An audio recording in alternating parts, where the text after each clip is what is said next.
my people are the most important thing, like in my career world, right? Like Yeah. I have had jobs where I absolutely loved the work, but the people were not my people, and that Yeah. made the work unbearable.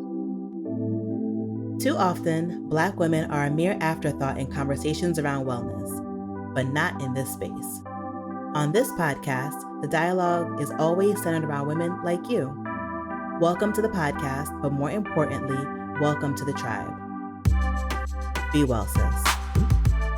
All right. So today I am so excited to speak with Ashley Iman. She is the author of Ruby Rene Had So Much to Say, a really adorable children's book that I think that we all can learn from. But before we hop into the book, how are you, Ashley? Thank you for being here.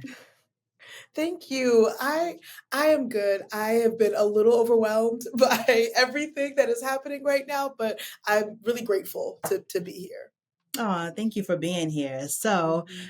I appreciate you being honest because I think a lot of us, our reflex is to be like, oh, I'm good, even though we might be overwhelmed, we might be just going through it. So, Mhm. because of that, I've been really trying to encourage myself and the audience to really tap into how are they feeling in this moment.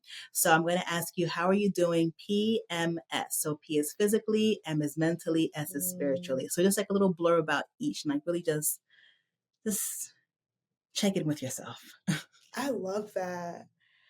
So I think physically I'm good, right? I think I've been sleeping well, thankfully, Good. and like I've been able to be active. So like physically, I'm feeling really good. Mentally, I am drained a little bit. But there's like a lot happening, Yeah. both with the book and with work, and just like trying to balance everything. So I think Yeah.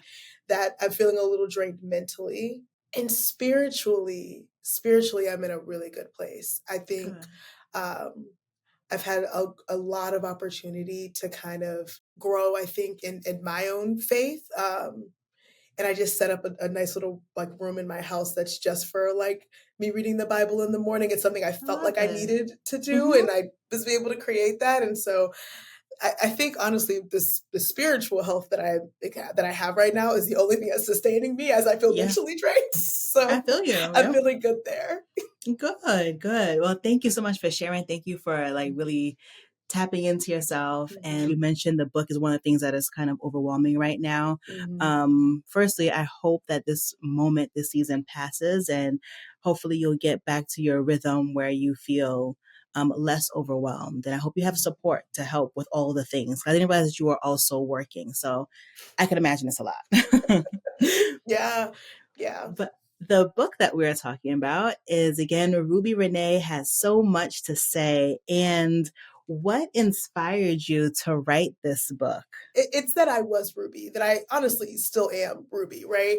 Um, I, as a kid, was very curious, very talkative, always had something to share with my class, sometimes at the expense of us actually getting through the lesson.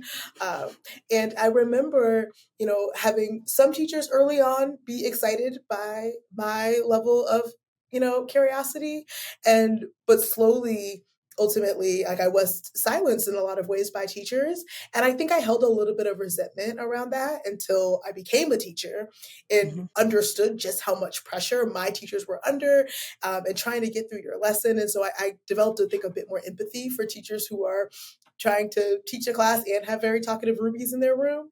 And I think at some point started to think like, oh, both can be true, right? We can encourage our little Black girls to be curious and talkative, and we can create space for teachers to actually get Yeah. through their lessons. So can you remember around what age you started to feel like some were less than, enthusiastic Mhm. about your enthusiasm? It was fourth grade. I remember it specifically. I remember the teacher too, but I'm not going to be one of those people who like calls their Put teacher her out on all these years blast. later. But I remember it was my fourth grade teacher, and I was in a classroom, and we were doing vocabulary, and there was we learned what the word loquacious means. Um, Obviously, it means talkative. And I grew up in a space where I was one of like either the only one or maybe one or two Black children in my room. And I remember specifically this little boy named Zach learning that word and being like, oh, that's Ashley. We're going to call her loquacious from now on. And there was like this little undertone, I think, of like loquacious sounds like a Black girl name. And so Mm-hmm.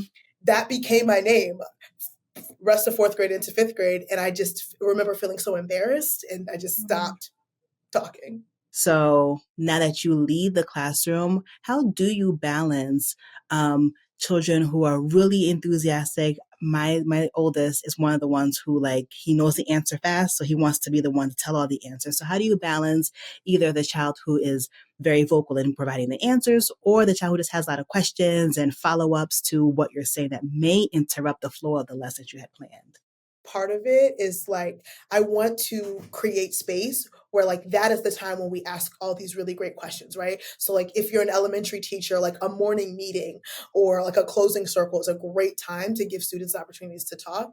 I also think that if students are constantly like raising their hand and wanting to interject the lesson, that's feedback for us that we have not created enough space within the lesson for them to actually talk, right? Talk to their peers, do a turn and talk, for them to present to the class, right? There's actually too much teacher voice if we are constantly having students feel like they can't speak up, right? And I think the last thing is like there is feedback, right, for a talkative child in the world of like, we want to step in and we want to step back to allow other people to kind of speak up to, right? It's not that we tell a talkative child, yes, you should do all of the talking, forget everybody else in the room, right? We do want them to have some sense of self-awareness, right?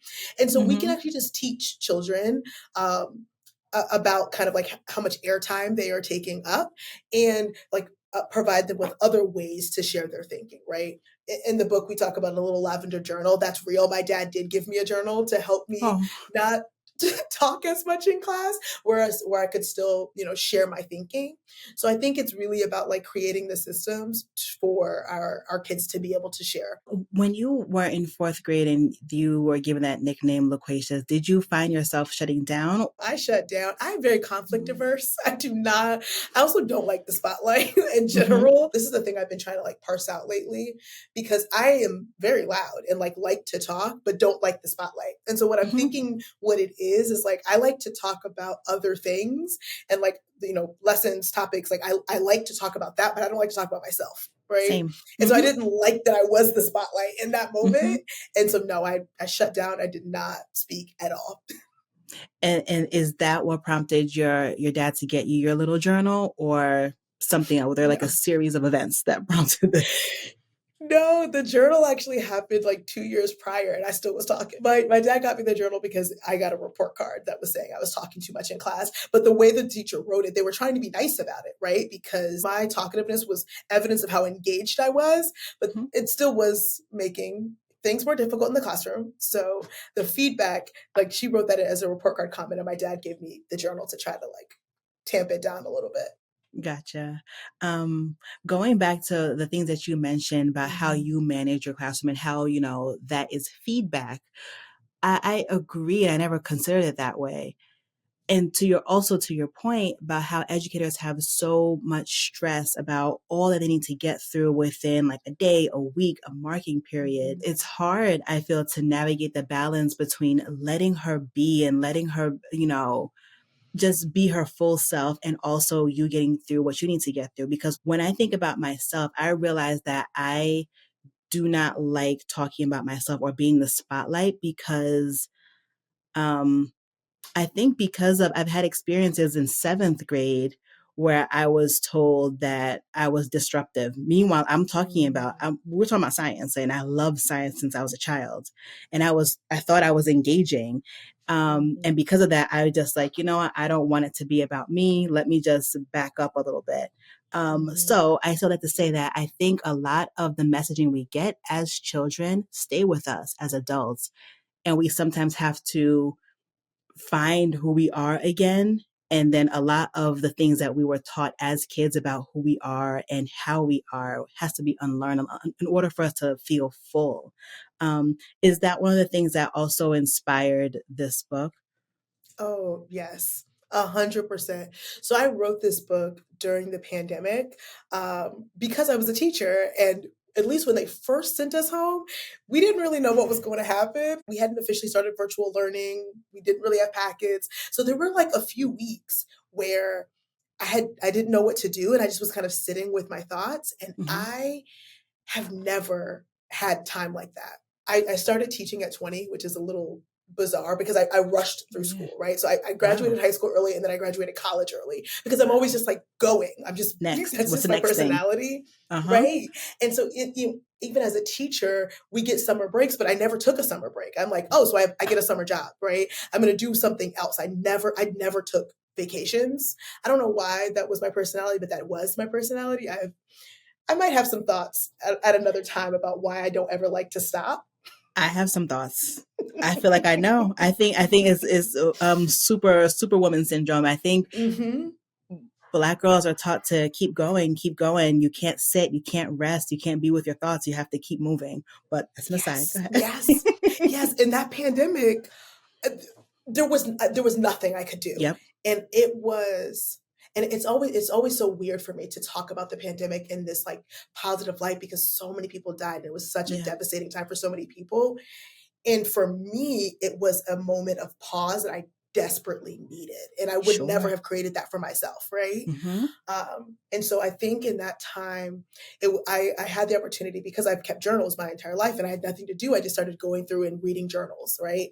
And I got to know 8-year-old Ashley. And that's what I always say, like, this book is a love letter to 8-year-old Wow. Ashley, right? Because Aw. she was just so fun and curious and loving the world. And I could literally, as I'm reading throughout the grades, I can see where it died and I can see Ooh. where it stopped and where I'm like, now I go to school, I get it over with, right? Yeah. I rushed out of school. I don't want to be around people. I don't feel loved and valued in these spaces. I've got to Mm. get out. And so you're right. It absolutely stayed with me. I did not realize how much I had been like biting my tongue. Yeah. Yep. I didn't realize it, right? Because I Yep. still would be described as loud, right? Like the Mm-hmm. volume of my voice, like, but there's Mm-hmm. so much I just stopped sharing with people. And that is, I think, what caused me to write this book over when I was kind of sitting at home thinking to myself, like, what would I have wanted to hear? What would I have wanted to be true for me to not silence myself in those ways? Oh, I love that. I love that so, so much. And I think so many of us can identify with that because I read it to my 5-year-old. Like when I was reading it to him, I was like reading it to myself too. Like it's so true. And I think a lot of Mhm. the quote healing work that we do is we're not necessarily healing today. I'm not healing today, present day Cass. I'm Mhm. like trying to talk to past Cass the way you did when you wrote this book. What can we do, in your opinion, as parents or just caregivers outside of the classroom setting to help rebuild the child after they spent like Mm. 6, 7 hours biting their tongue because, class has to go on.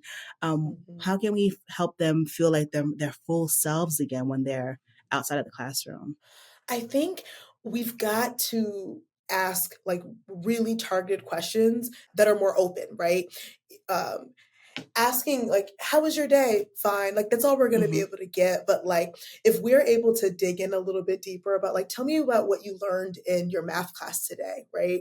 Because then we can try to intervene to the fourth grader who is learning that math is not for them. Math could have been for you, Cass. Yeah, As a math truly, teacher, math could have been for truly. you, I wish it right? was. I would have been an engineer today. Right? If we can intervene, then like, let's talk. Like, I want you to tell me a little bit more about it. Pretend like I am your little sibling and I don't know how to do it. Like, could you teach me how to do it? Right?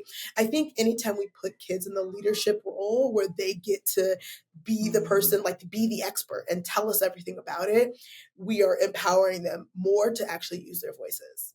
Mhm. Oh, I love that. I love that so much. And because I try to get as much as I can from my oldest about like how his day Mhm. went, and it's always just like it was fine. So I'm just like, all right. Mhm. So what was the high point of your day? There was none. I'm like, okay, like it cannot be that bad. So I like Right? your point. Yeah, ask them about their friends. That's been my favorite. Like, I find that kids don't often want to talk about themselves, but they will tell you about their peer, It's and their true. peer sometimes ends up not being them. They're talking about them, but pretending that it's what Yeah. Jessica said over there. No, no, no. That's what happened to you today, but you just don't Right. want to share that with me yet. Right, right. I like that. I like that. I'm trying to get all the tips I can because I don't know. I feel like as he's getting older, like he's starting to become put like a divide between us because he's a boy, I'm a girl. I don't get it. I'm old. Like, listen, I don't want that. I want us to like stay locked in. So I do appreciate that. And what stinks is that I'm thinking about it is this continues on when we come into our adulthood and we go out into the world and we get corporate jobs or whatnot where we're still labeled. We may not be loquacious, we'll be something else, you know? Mm. How do we reconcile that as adults in your opinion? I think it's about who you're surrounded with, right? I find so much that my people are the most important thing, like in my career world, right? Like Yeah. I have had jobs where I absolutely loved the work, but the people were not my people, and that Yeah. made the work unbearable, Yep. right?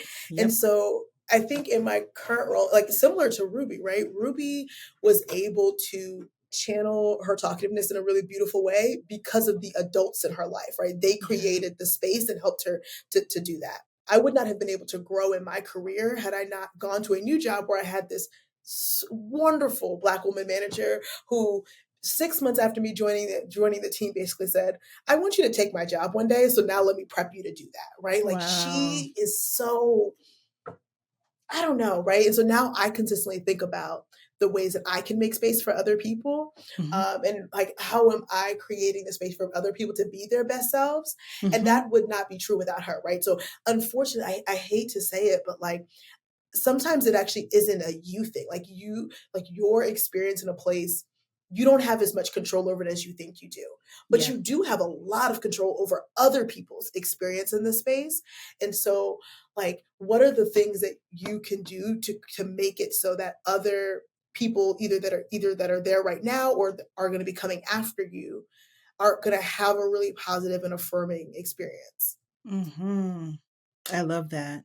Like each one teach one and also just like paving the way for like better experiences of the people coming behind you. Super important to think about. Yeah. And as you were talking about like, the people around you, two things came to mind was how they say that people don't leave jobs, they leave like toxic work Mhm. environments, they leave bad bosses, poor leadership, all of those things, annoying coworkers, what they leave.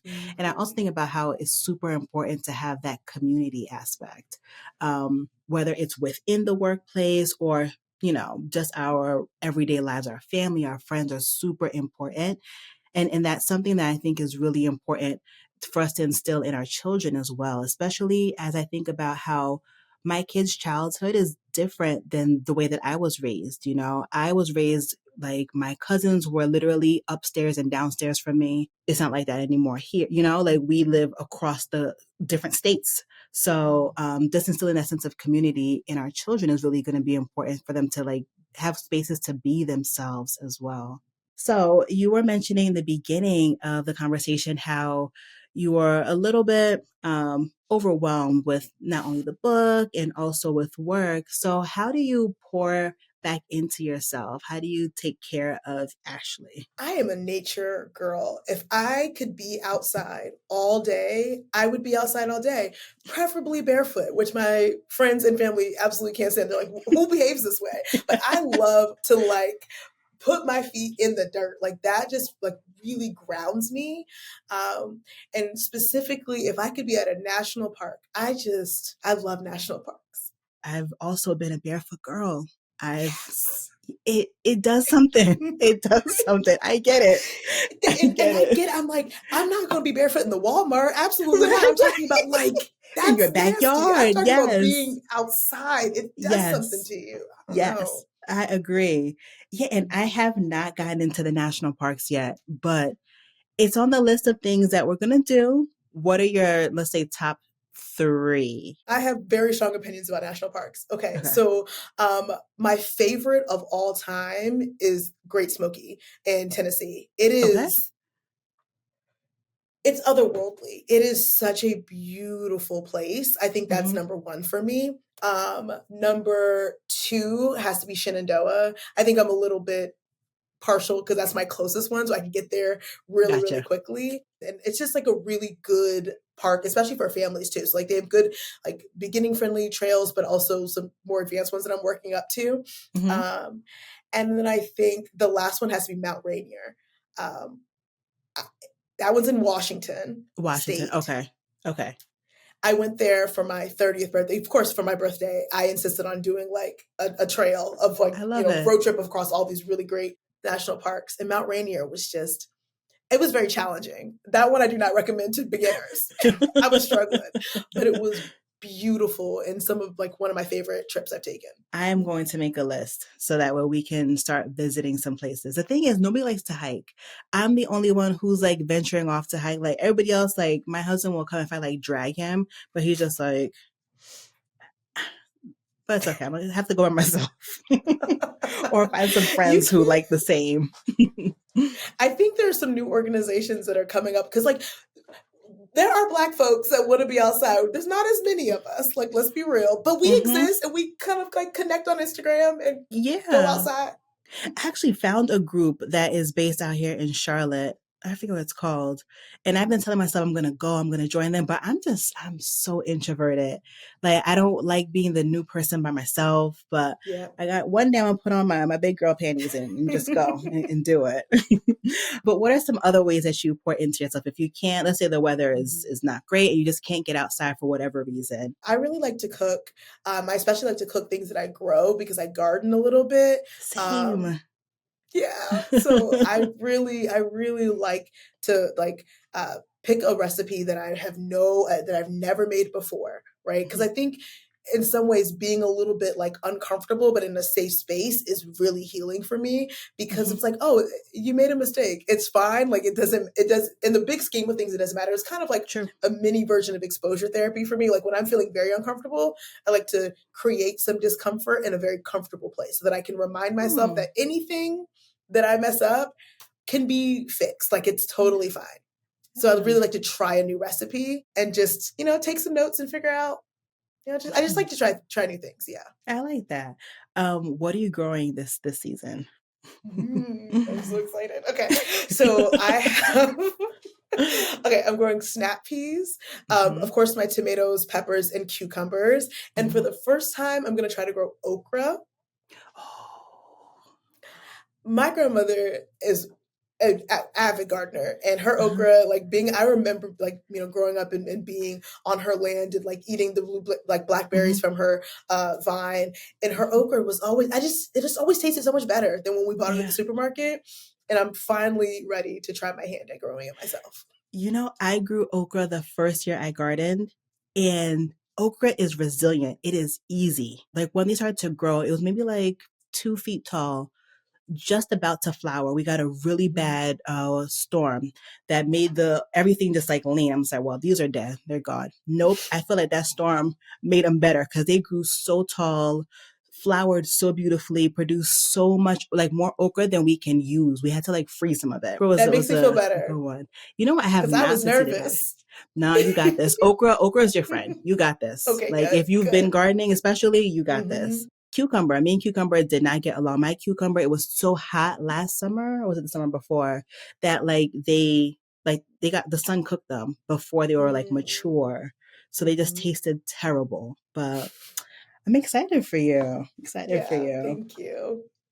This was such a good conversation. Thank you. Thank you so much.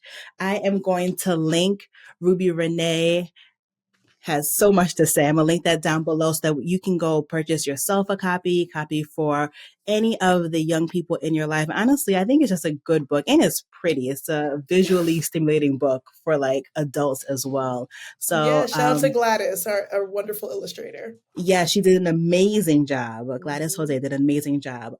Where can the people find you online? You can go to my website. It's ashleyman.com. Also, follow us on Instagram. There's another Ashley Iman, so stick with me here. It's at and then an underscore Ashley.Iman. And that'll Okay. be me. Perfect. So I will also link those down below in the show notes. That way you follow the correct Ashley Iman. Thank you, thank you, thank you. Thank you so much for your time and for sharing with us, and also especially for writing this book. Thank you, thank you, thank you. I know thank you for having me. Of course, a lot of little girls are going to benefit from having it read to them and us actually internalizing what we read as well. So thank you.